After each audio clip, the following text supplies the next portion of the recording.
មេរៀនទី20រចនាសម្ព័ន្ធអង្គភាពធ្វើឲ្យភាពខុសប្លែកគ្នាតើរចនាសម្ព័ន្ធក្រុមហ៊ុនរបស់អ្នកយ៉ាងដូចម្តេចតើអ្នកបានធ្វើមជ្ឈការប្រមូលឬពួកគេបានវិមជ្ឈការចែកចម្លែកដំណើរការទៅកាន់សាខាឬអនុសាខាយ៉ាងដូចម្តេចតើអ្នកមានប្រតិបត្តិការពង្រាយជុំវិញពិភពលោកឬអ្នកបានប្រមូលនៅក្នុងទីតាំងតែមួយដោយគ្រប់គ្នានៅក្រោមដំបូលតែមួយចាប់ពីផលិតកម្មរហូតដល់ការលក់និងការធ្វើទីផ្សារយ៉ាងដូចម្តេចដែរពិតហើយការដឹកនាំធុរកិច្ចត្រូវគិតអំពីយុទ្ធសាស្ត្រគិតច្រើនអំពីការអភិវឌ្ឍផលិតផលការលក់និងការធ្វើទីផ្សារប៉ុន្តែរចនាសម្ព័ន្ធក្រុមហ៊ុនរបស់អ្នកអាចធ្វើឲ្យមានភាពខុសគ្នាយ៉ាងខ្លាំងនៅក្នុងប្រតិបត្តិយុទ្ធសាស្ត្ររបស់អ្នកទទួលបានជោគជ័យ Lauren Rebenick សាស្ត្រាចារ្យនៃ Wattu បានសរសេរពីសារៈសំខាន់នៃការចែកចម្លែកយុទ្ធសាស្ត្រជាមួយនឹងប្រព័ន្ធបើសិនបើរចនាសម្ព័ន្ធរបស់អ្នកមិនស្របទៅតាមយុទ្ធសាស្ត្ររបស់អ្នកទេទោះបីជាយុទ្ធសាស្ត្រល្អប៉ុណ្ណាក៏អាចបរាជ័យដែរ Rebenick បានសួរថាតើអ្វីជាផ្នែកមួយនៃយុទ្ធសាស្ត្ររបស់អ្នកដែលជាឥទ្ធិពលទៅលើរចនាសម្ព័ន្ធដែលអ្នកជ្រើសរើសហើយតើអ្វីជាផ្នែកមួយនៃយុទ្ធសាស្ត្ររបស់អ្នកដែលជាបច្ច័យដ៏សំខាន់នៅក្នុងការប្រតិបត្តិយុទ្ធសាស្ត្រការសម្រេចចិត្តមជ្ឈការអំណាចមានន័យថាប្រមូលផ្ដុំអំណាចសំណួររចនាសម្ព័ន្ធនៅក្នុងក្រុមហ៊ុនភាគច្រើនត្រូវសួរដោយខ្លួនឯងនោះគឺតើអ្នកមជ្ឈការឬវិមជ្ឈការតើអ្នកសម្រេចចិត្តដូចអង្គភាពទៅកាន់សាខាឬអនុសាខារបស់អ្នក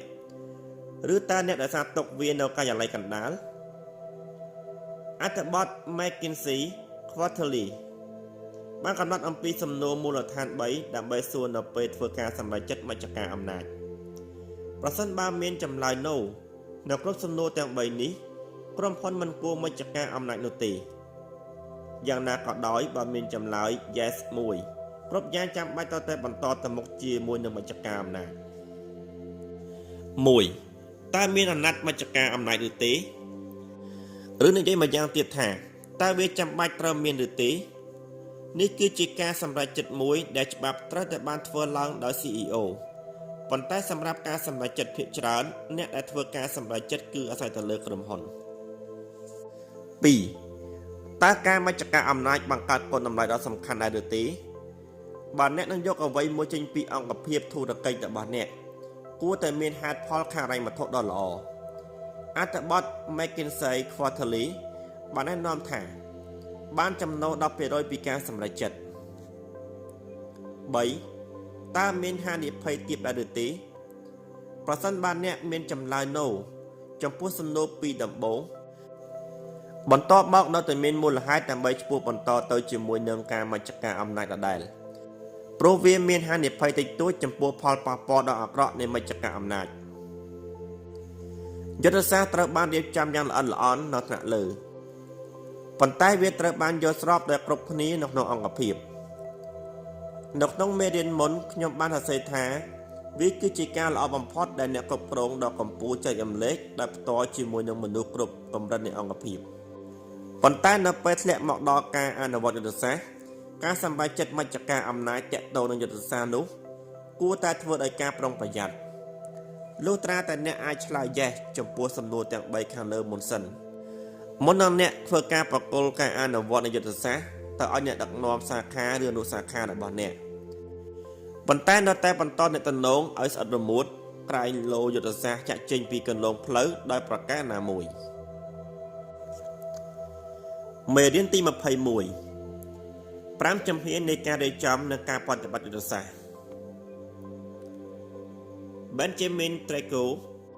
សហស្ថាបនិកនៃក្រុមហ៊ុនផ្ដល់ប្រឹក្សាសកល Kepler Trago និងប្រធានក្រុមហ៊ុន MyFredMed បានបង្កើត5ជំហាននៃការរៀបចំនិងការប្រតិបត្តិយុទ្ធសាស្ត្រ5ជំហាននេះផ្ដល់ឲ្យអ្នកនូវសេចក្តីសង្ខេបដ៏ល្អនៃការដំណើរការយុទ្ធសាស្ត្រជំហានទី1គឺការប្រម៉ែប្រមូលនិងការវិភាគយុទ្ធសាស្ត្រដ៏ឆ្លាតវៃដោយដែលខ្ញុំបាននិយាយលើកមុនម្ដងហើយថាយុទ្ធសាស្ត្រនិយាយអំពីការសួរសំណួរដ៏ត្រឹមត្រូវនៅក្នុងជំហានទី1របស់ Friedman និង Trago អ្នកត្រូវដឹងអំពីសំណួរមួយណាដែលត្រូវសួរជាមុនសិន ហើយបន្តមកដើរទៅស្វែងរកទិន្នន័យដែលនឹងជួយឲ្យអ្នកឆ្លើយនឹងសំណួរឥឡូវនេះមានទិន្នន័យដែលអ្នកអាចរកបានច្រើនជាងមុនវិធីសាស្ត្រនៅថ្ងៃនេះគឺដឹងពីទិន្នន័យដែលត្រូវប្រើនិងអ្វីដែលមិនត្រូវខ្វល់អ្នកគួរតែស្វែងរកទិន្នន័យដែលនឹងជួយឲ្យអ្នករកឃើញពីនិន្នាការនិងការសំណត់ចំពោះធុរកិច្ចរបស់អ្នកហើយទិន្នន័យផ្សេងៗទៀតអ្នកគួរតែមិនគួរខ្វាយខ្វល់នោះទេនៅពេលកំពុងគិតពីអនាគតធុរកិច្ចរបស់អ្នកចូលចាប់ផ្ដើមជាមួយនឹងបរិយាកាសខាងក្រៅរបស់អ្នកថាតើអ្វីជានិន្នាការនៅក្នុងសង្គមរដ្ឋាភិបាលនយោបាយបច្ចេកវិទ្យានិងសេដ្ឋកិច្ចដែលជាប់ទាក់ទងនឹងអ្នកបន្ទាប់មកមើលទៅលើនិន្នាការដែលកំពុងជះឥទ្ធិពលទៅលើមនុស្សសំខាន់របស់អ្នកនិងអតិថិជនអ្នកគ្រប់គ្រងរបស់អ្នកចូលសម្លឹងរកមើលនិន្នាការដ៏មានតម្លៃតើវានឹងខុសគ្នាយ៉ាងណានៅពេលអនាគតតើអ្វីគឺជាបច្ច័យជោគជ័យដ៏សំខាន់ដែលនឹងត្រូវមានតើឧស្សាហកម្មរបស់អ្នកនឹងផ្លាស់ប្ដូរយ៉ាងដូចម្តេចមើលទៅលើកត្តាខាងក្នុងបន្ទាប់មកប្រមូលទិន្នន័យទាំងអស់ទុកចូលគ្នាដែលជួយឲ្យអ្នកមើលឃើញនិន្នាការដែលទាក់ទងទៅនឹងកត្តាខាងក្នុងរបស់ក្រុមហ៊ុនរបស់អ្នកតើការលក់ដ៏ល្អជាអ្វីមិនល្អជាអ្វីហើយហេតុអ្វីតើអ្នកជោគជ័យជាមួយនឹងអតិថិជននិងទីផ្សារណាមួយហើយឬនៅហើយហេតុអ្វីវិភាគយុទ្ធសាស្ត្រពីអតីតកាលរបស់អ្នកតើយុទ្ធសាស្ត្រណាមួយបានដំណើរការហើយមួយណាមិនបានដំណើរការតើយុទ្ធសាស្ត្រមួយណាដែលនយោជិតរបស់អ្នកនិងម្ចាស់ពាក្យហ៊ុនដទៃទៀតបានគ្រប់គ្រងហើយមួយណាដែលមិនបានគ្រប់គ្រងតើអ្នកបានបប្រតិបត្តិយុទ្ធសាស្ត្រមុនបានល្អកម្រិតណាគោលដៅគឺដើម្បីទទួលបានគ្រប់ទិន្នន័យដែលអ្នកត្រូវការដើម្បីធ្វើជាមូលដ្ឋាននៃការបន្តការរៀបចំនិងការបប្រតិបត្តិយុទ្ធសាស្ត្រនៅក្នុងជំហាននេះអ្នកមានព័ត៌មានដើម្បីទុកធ្វើជាការពិចារណាពីសម្បត្តិមួយចំនួនចំពោះបរិយាកាសខាងក្នុងនិងបរិយាកាសខាងក្រៅអ្វីដែលនឹងកើតឡើងនៅក្នុងពេលអនាគតហើយអ្វីដែលអ្នកត្រូវធ្វើដើម្បីទទួលជោគជ័យអ្នកនឹងអាចកំណត់ពីបញ្ហាស្ដាននពលនៅលើផ្លូវក៏ដូចជាឱកាសស្ដាននពលផងដែរជំហានទី2គឺការរៀបចំយុទ្ធសាស្ត្រនិងជ្រើសរើសយុទ្ធសាស្ត្រដែលអ្នកនឹងដើរចាប់ផ្ដើមជាមួយពេលវេលាកំណត់យុទ្ធសាស្ត្រគួរតែមានចំណុចបញ្ចប់ដល់ពេលអ្នកនិយាយពីអនាគតអ្នកនិយាយអំពីអំឡុងពេលត្រឹមណាមកណាឬពីណាទៅណាពេលវេលាកំណត់នឹងអាស្រ័យទៅលើកត្តាខាងក្នុងនិងកត្តាខាងក្រៅរបស់អង្គភាពបទបញ្ញត្តិឬការផ្លាស់ប្ដូរថ្មីនៅក្នុងឧស្សាហកម្មរបស់អ្នកនឹងរុញច្រានឲ្យអ្នកទៅរកការធ្វើយុទ្ធសាស្ត្ររបស់អ្នកឲ្យបានសម្រេចនៅក្នុងពេលវេលាកំណត់ជាក់លាក់ណាមួយកត្តាកំណត់ទី2គឺជំនឿមូលដ្ឋាននៅក្នុងអង្គភាពរបស់អ្នកយុទ្ធសាស្ត្ររបស់អ្នកត្រូវបានកាត់ឡើងនៅក្នុងបរិបទនៃគុណតម្លៃនិងជំនឿរបស់ក្រុមហ៊ុនជំនឿដឹកនាំអរិយាប័ត្រនិងសកម្មភាពអង្គភាពរបស់អ្នកពីមួយថ្ងៃទៅមួយថ្ងៃហើយបានសាងនៅវប្បធម៌អង្គភាពរបស់អ្នកជំហានបន្ទាប់គឺរៀបចំផែនការរ៉ៃមត្ថុសម្រាប់ជាយុទ្ធសាស្ត្រតើអ្វីទៅដែលជាការរំពឹងទុកនៅក្នុងលក្ខខណ្ឌប្រាក់ចំណូលពីការវិនិយោគឬប្រាក់ចំណេញបន្តទៅជំហានទី3គឺយុទ្ធសាស្ត្រគ្រប់គ្រងគម្រោងនិងផែនការ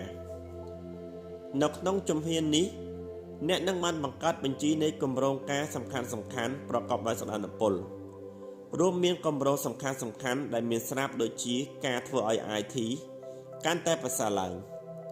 ផ្អែកទៅលើគម្រោងយុទ្ធសាស្ត្រនិងផលិតផលនិងទីផ្សារម៉ាទ្រីសពីជំហានទី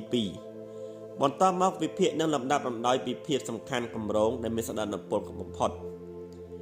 ការប្រមូលបញ្ចូលគ្នានៃគម្រោងនេះគឺជាផែនការសកម្មភាពសម្រាប់យុទ្ធសាស្ត្រការបប្រតិបត្តិយុទ្ធសាស្ត្រជំហានទី4គឺការបប្រតិបត្តិយុទ្ធសាស្ត្រនេះគឺជាផ្នែកដ៏លំបាកអ្វីគ្រប់យ៉ាងនឹងមានឥទ្ធិពលទៅលើការប្រតិបត្តិតើអ្នកមានបញ្ហាសម្ព័ន្ធអង្គភាពត្រឹមត្រូវដែរឬទេតើព័ត៌មានបានទៅដល់ដៃមនុស្សដែលវាត្រូវទៅដល់ដែរឬទេបញ្ហាដ៏សំខាន់មួយដើម្បីពិនិត្យមើលនៅក្នុងជំហាននេះគឺវប្បធម៌តើវប្បធម៌និងយុទ្ធសាស្ត្ររបស់អ្នកស្របគ្នាដែរឬទេតើគុណតម្លៃនិងជំនឿនៅក្នុងក្រុមហ៊ុនរបស់អ្នកបានគ្រប់គ្រងដល់ការសម្រេចចិត្តដែលអ្នកធ្វើចំពោះនឹងផលិតផលទីផ្សារនិងគោលដៅរ៉ៃមត្ថុដែរឬទេចូលមើលលើសមិទ្ធផលគោលដៅរបស់អ្នក តើអ្នកកំពុងផ្ដល់រង្វាន់ឲ្យបុគ្គលិកនៅក្នុងផ្លូវមួយដែលលើកទឹកចិត្តនិងជំរុញទឹកចិត្តនៅក្នុងការធ្វើឲ្យគោលដៅយុទ្ធសាស្ត្រដែលអ្នកបានកំណត់បានសម្រេចដែរឬទេទូបណ្ឌិតនឹងវិតម្លៃធ្វើឲ្យប្រសើរឡើងជំហានទី5គឺជាការទាមទារឲ្យធ្វើការទូបណ្ឌិតវិតម្លៃនិងធ្វើឲ្យយុទ្ធសាស្ត្ររបស់អ្នកកាន់តែប្រសើរឡើងកុំឈប់ធ្វើឲ្យវាល្អប្រសើរឡើងយុទ្ធសាស្ត្ររបស់អ្នកអាចត្រូវនៅលើផ្លូវរបស់វាហើយបន្ទាប់មកអញងាកចេញពីកន្លងដោយសារតែអ្នកមិនបានយកចិត្តទុកដាក់ឲ្យបានទៅដល់តើមនុស្សដែលកំពុងធ្វើឲ្យគោលដៅយុទ្ធសាស្ត្ររបស់ខ្លួនបានសម្រេចដែរឬទេតើមានផែនការយុទ្ធសាស្ត្របានទាន់ពេលដែរឬទេហើយតើពួកគេកំពុងតែទទួលបានលទ្ធផលតាមការរំពឹងទុកដែរឬទេគ្រប់យ៉ាងមានការផ្លាស់ប្ដូរប្រសិនបើអ្នកមានអ្វីមួយនៅក្នុងបរិយាកាសផ្លាស់ប្ដូរចូលទូពិនិត្យឡើងវិញនិងយកចិត្តទុកដាក់ចំពោះសេចក្តីលម្អិតទាំងពួងម្យ៉ាងទៀតការសម្អាណត្តិមួយចំនួនដែលបានធ្វើនៅពេលដែលអ្នកបង្កើតយុទ្ធសាស្ត្រអាចបង្ហាញជាការសម្អាណត្តិខុសនៅក្នុងករណីនេះអ្នកត្រូវតែផ្លាស់ប្ដូរយុទ្ធសាស្ត្ររបស់ខ្លួនឬអាចដើរទៅដល់ទិសដៅផ្សេងៗចូលចាំថាកិច្ចការរបស់អ្នកយុទ្ធសាស្ត្រមិនដែលបានធ្វើចប់នោះទេខណៈពេលនេះអត្ថបទភាគទី19ដែលជាអត្ថបទបញ្ចប់នៃសៀវភៅយុទ្ធសាស្ត្រអាជីវកម្មត្រូវបានឈានមកដល់ទីបញ្ចប់និងសូមបន្តតាមដានស្ដាប់នៅអត្ថបទសៀវភៅផ្សេងៗទៀតដែលមានជាបន្តបន្ទាប់នៅវីដេអូក្រោយសូមអរគុណ